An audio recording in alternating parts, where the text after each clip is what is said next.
Il y a des kilomètres de zones non découvertes sous la croûte terrestre dont nous ne pouvons même pas nous approcher. Les scientifiques ont découvert ce qui semble être des montagnes souterraines enfouies dans le manteau. Notre planète est divisée en 3 couches, la croûte, le manteau et le noyau. La croûte est l'endroit où vivent et prospèrent 8 milliards de personnes, des trillions d'arbres et des millions d'animaux. Il existe également différents types de croûtes dans la Terre et dans l'océan. La croûte océanique contient des roches uniques et est plus dense que la croûte terrestre. Nous voyons tous comment, dans les manuels scolaires, la Terre est divisée et codée par couleur pour montrer la croûte, le manteau et le noyau. Mais il existe aussi des couches spéciales entre les deux, dont beaucoup de personnes ne parlent pas. Le manteau est divisé en une partie supérieure et une partie inférieure, ce qui constitue la zone de transition. Comme le manteau agit en tant que centre de recyclage géologique, la tectonique des plaques ne se déplace pas seulement d'un côté à l'autre, mais aussi de haut en bas. C'est d'ailleurs pour cela que tous les volcans sont apparus. Le magma jaillit à la surface ou même sous l'eau, puis redescend et recommence. Les zones de transition descendent à 400 km, puis à 660 km. Et dans cette couche inférieure, les scientifiques continuent de découvrir des paysages cachés. Les montagnes du manteau sont plus accidentées et beaucoup plus grandes que celles de la croûte. Les scientifiques ont découvert une chaîne de montagnes dont les sommets sont plus hauts que le mont Everest. Certains d'entre eux sont aussi hauts que 965 km. Lorsque les continents étaient encore reliés entre eux, il y avait peut-être des terres cachées, aujourd'hui immergées. Des théories suggèrent que l'Islande faisait partie d'un micro-continent plus vaste, l'Icelandia, qui reliait l'Islande actuelle au Groenland et à la Scandinavie. L'idée se développe jusqu'à la Grande Icelandia, qui inclut la Grande-Bretagne. Mais après la séparation, ces grandes terres ont coulé avec tout ce qu'elles contenaient. Il existe aussi des théories selon lesquelles la Nouvelle-Zélande ferait partie de Zélandia, un micro-continent caché dans la même région. Il se pourrait donc que ces montagnes fassent partie de l'ancienne Terre et qu'elles soient ensevelies depuis des milliards d'années d'événements naturels. Mais tout de même, ce n'est pas très probable. Selon une théorie, ces chaînes de montagnes souterraines pourraient être les restes de plaques de roches qui sont descendues de la surface vers la zone de transition lors du déplacement des plaques tectoniques. En s'enfonçant, les gros morceaux se sont décomposés en plus petits. Et en s'accumulant au fil des millions d'années, ils ont formé ce qui ressemble à des montagnes souterraines. Le manteau étant la zone de recyclage géologique, il est probable que les roches qui se trouvent en bas faisaient autrefois partie de la surface. Il ne s'agissait pas de grands morceaux de terre qui se seraient retrouvés cachés comme les chiens cachent des os dans le jardin. Mais il faut beaucoup plus de temps pour cacher des montagnes. Certaines parties du manteau semblent être lisses, alors que d'autres le sont moins. Les parties qui présentent un amas de roches pourraient contenir des éléments cachés dans les montagnes souterraines. Les parties plus lisses n'ont pas une grande activité sismique ou volcanique, alors que les parties rugueuses en ont une. La meilleure façon d'étudier ces paysages souterrains est d'attendre qu'un tremblement de terre ou une éruption volcanique se produise. Les sismologues peuvent observer l'intérieur de la Terre à l'aide de scanners spéciaux, tout comme les médecins utilisent les ultrasons pour examiner un patient.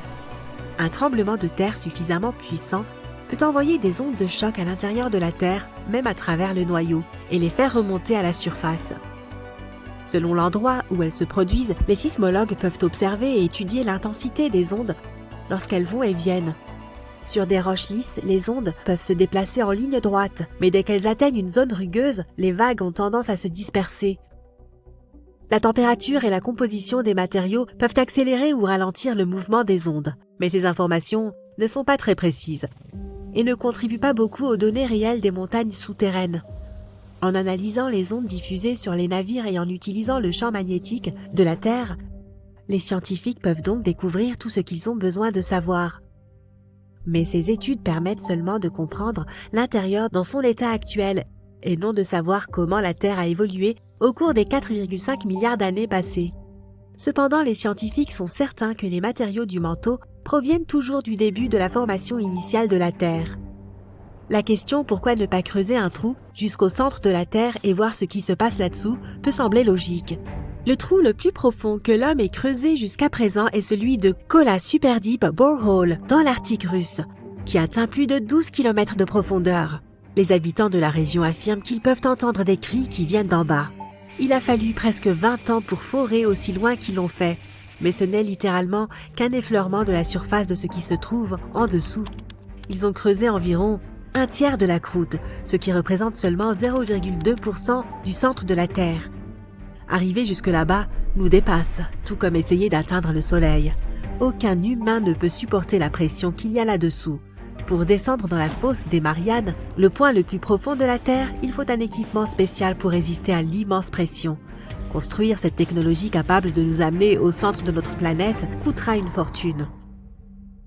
La découverte de diamants enfouis dans les profondeurs du Brésil montre que tout ce que nous faisons à la surface de la croûte terrestre peut avoir des répercussions à des kilomètres de profondeur, même au niveau du manteau.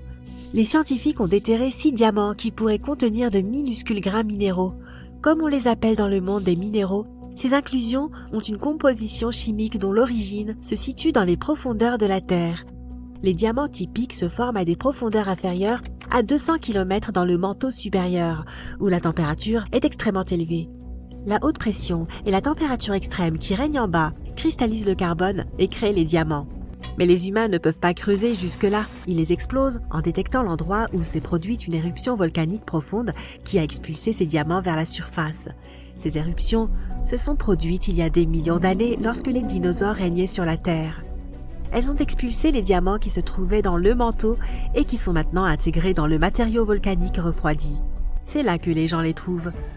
Mais ces diamants spéciaux, trouvés au Brésil, proviennent d'un point beaucoup plus profond que d'habitude, ce qui peut aider davantage les scientifiques à étudier les profondeurs de la Terre. Ils peuvent extraire ces inclusions et les analyser en laboratoire pour savoir d'où viennent exactement ces minéraux. En laboratoire, les scientifiques étudient les inclusions qui ne font chacune que 15 à 40 microns de large, soit moins d'un quart de la largeur d'un cheveu humain. Ils ont découvert qu'elles contenaient de nombreux types de minéraux que l'on trouve dans la roche volcanique en surface. La composition de carbone du magma de la surface est très différente de celle des profondeurs de la Terre. Ce qui est fou, c'est que ces diamants dotés d'inclusions spéciales ne peuvent être trouvés qu'à 700 km dans le manteau inférieur. Avec seulement quelques échantillons découverts, nous ne savons pas ce qui se cache sous nos pieds. Il est possible que ces chaînes de montagnes souterraines plus hautes que le mont Everest contiennent des traces de diamants tout autour, ce qui inciterait les exploitants à les déterrer et à en saturer le marché. Ces diamants ont moins de défauts que les diamants classiques et peuvent même exister en plusieurs tailles. Il est possible de voir des diamants aussi grands qu'une voiture ou aussi petits qu'un grain de riz. Il pourrait même y avoir de nouveaux diamants ayant une composition chimique différente de celle des diamants que nous trouvons près de la surface. Le plus gros diamant du monde est le Cullinan, qui peut tenir dans la paume de ta main. Il pèse environ 0,6 kg et compte 3100 carats. Il a été découvert en 1905 en Afrique du Sud. Pour que quoi que ce soit puisse exister sur Terre, il faut du carbone. Pour résumer, le cycle du carbone consiste à ce que les plantes et les algues libèrent du dioxyde de carbone dans l'atmosphère ou le dissolvent dans l'eau grâce à la photosynthèse. Il est converti en hydrate de carbone et stocké sous forme de graisse. Plus tard, le dioxyde de carbone est libéré dans l'atmosphère par la respiration, ce dont profitent les plantes, et le cycle continue. Les scientifiques affirment qu'il pourrait même y avoir un cycle du carbone à l'intérieur de la Terre. La croûte océanique contient beaucoup de sédiments carbonés qui pourraient se mélanger à la couche supérieure et inférieure du manteau. Mais il n'y a pas encore assez de preuves pour étayer cette hypothèse. Les diamants profonds pourraient être la clé pour faire évoluer cette théorie. Seul le temps nous le dira. Vous venez de terminer votre visite touristique d'Édimbourg, en Écosse. Ça a duré un peu moins d'1 heure et vous en voulez encore. Vous demandez à votre guide s'il y a autre chose à voir. Et il commence à vous parler d'une mystérieuse ville souterraine. Vous l'interrogez sur le temps nécessaire pour vous y rendre et vous êtes stupéfait par la réponse du guide. Vous vous trouvez au-dessus. Elle est juste sous vos pieds, South Bridge, mais vous y étiez il y a quelques minutes et vous n'avez pas remarqué d'énormes flèches pointant vers le bas. C'est donc là que le mystère commence. Notre histoire débute au milieu du XVIIIe siècle. La capitale écossaise n'était pas aussi grande qu'elle l'est aujourd'hui, avec ses 5000 000 habitants. Seules 6000 personnes vivaient aux abords du château d'Édimbourg. Toutes étaient entassées à l'intérieur d'une enceinte médiévale. Et on dit que nos villes actuelles sont surpeuplées. Imaginez les conditions de vie à l'époque. Les murs étaient hauts, et il y avait donc peu de lumière naturelle. Certaines maisons avaient jusqu'à 14 étages. Des vaches se promenaient dans les ruelles étroites et sinueuses, et elles y laissaient leur déjection. La situation était telle que Daniel Defoe, le célèbre écrivain anglais, a noté. Je crois qu'aucune ville au monde n'a autant d'habitants pour aussi peu d'espace. Oui, nous parlons de l'auteur de Robinson Crusoe. Eh bien, quelque chose devait être fait, et la solution a été de construire 2 longs ponts au nord et au sud de la ville. Les noms qu'on leur a donnés ne débordaient pas spécialement de créativité, North Bridge et South Bridge. Le pont septentrional a été achevé en premier. Puis, en 1785, la construction du 2e pont a débuté. Il devait relier la principale rue piétonne qui se trouvait au nord aux bâtiments universitaires du sud d'Édimbourg. Mais ne voyez pas cette construction comme l'un de nos ponts modernes jetés en travers d'un cours d'eau. Il s'agissait d'un viaduc, un type de pont qui relie 2 collines en franchissant une vallée. Le mot viaduc nous vient du latin, les Romains étant pionniers dans la construction de pareilles structures. Rome, la capitale de l'Empire, avait d'ailleurs été construite sur 7 collines. Et juste pour faire comme elle, Édimbourg s'étendait également sur 7 reliefs. Seuls 2 sont encore visibles aujourd'hui car la ville n'a cessé de s'agrandir. La construction de South Bridge, au XVIIIe siècle, a été un véritable tour de force d'ingénierie. Il n'a fallu que 3 ans à ses constructeurs pour l'achever, entre 1785 et 1788. 19 arches de pierre enjambaient un gouffre pouvant atteindre jusqu'à 10 mètres de profondeur. Et sa longueur ? Plus de 300 mètres. Impressionnant, même selon nos critères actuels. Mais qu'a à voir ce viaduc vieux de 2 siècles et demi avec une ville souterraine ? Eh bien, c'est lui la ville. Car voyez-vous, South Bridge a été conçu pour être creux. Lorsque vous arpentez cette rue aujourd'hui, il y a en réalité une énorme cavité, faite par l'homme, sous vos pieds. Un nom populaire pour cet enchaînement de chambres souterraines est The Edinburgh Vaults. Mais quelle était la fonction de cet espace ? Et y a-t-il encore quelque chose ou quelqu'un là maintenant ? Prenons les choses dans l'ordre. L'idée originale des constructeurs était que ces voûtes servent de boutique aux marchands. Au début, tout se passait bien. Les commerçants utilisaient un total de 120 arcades en guise de boutique et d'entrepôt. On y trouvait des ateliers, des cordonneries et des tavernes. Mais avec le temps, un défaut majeur de conception est apparu. Il y avait des infiltrations dans la pierre et les voûtes étaient constamment humides. Des inondations se sont même produites, car les constructeurs avaient oublié de rendre la structure étanche. Les marchands craignaient donc que l'eau n'endommage leurs précieux fonds de commerce. Et après seulement quelques années, les premiers locataires ont commencé à déménager. Une fois que le commerce légitime a déserté ses voûtes, ce sont les pauvres de la ville qui y ont élu domicile. Et pas que, mais toutes sortes de gens louches. Les historiens ne savent pas grand-chose de cette période, car il n'en existe pas de traces écrites. Mais même les squatteurs ont bientôt dû partir. Comment pouvait-on vivre sous ces voûtes si l'on ne pouvait pas y faire affaire ? L'endroit était froid et humide, et il n'y avait pas de ventilation, d'assainissement des eaux, ou de lumière naturelle. Ça sentait vraiment mauvais. Le pire cauchemar de tout agent immobilier. 30 ans seulement après leur achèvement, les voûtes de South Bridge ont fini par être abandonnées une fois pour toutes. Mais au niveau de la rue, la vie se poursuivait comme d'habitude. Les autorités ont choisi de combler les voûtes de décombres pour des raisons de sécurité. Enfoui et oublié, le souvenir d'un quartier marchand, autrefois grouillant d'activité à Édimbourg, s'est lentement estompé dans l'esprit des gens. C'est là que l'histoire devient un peu étrange. Dans les années 1980, un joueur de rugby écossais nommé Norrie Rowan a découvert par accident un tunnel menant aux voûtes. L'athlète n'a pas perdu de temps et a commencé à y effectuer des fouilles avec l'aide de son fils. Plusieurs tonnes de décombres et une décennie plus tard, les voûtes de South Bridge retrouvaient leur gloire d'antan. Enfin, pour ainsi dire.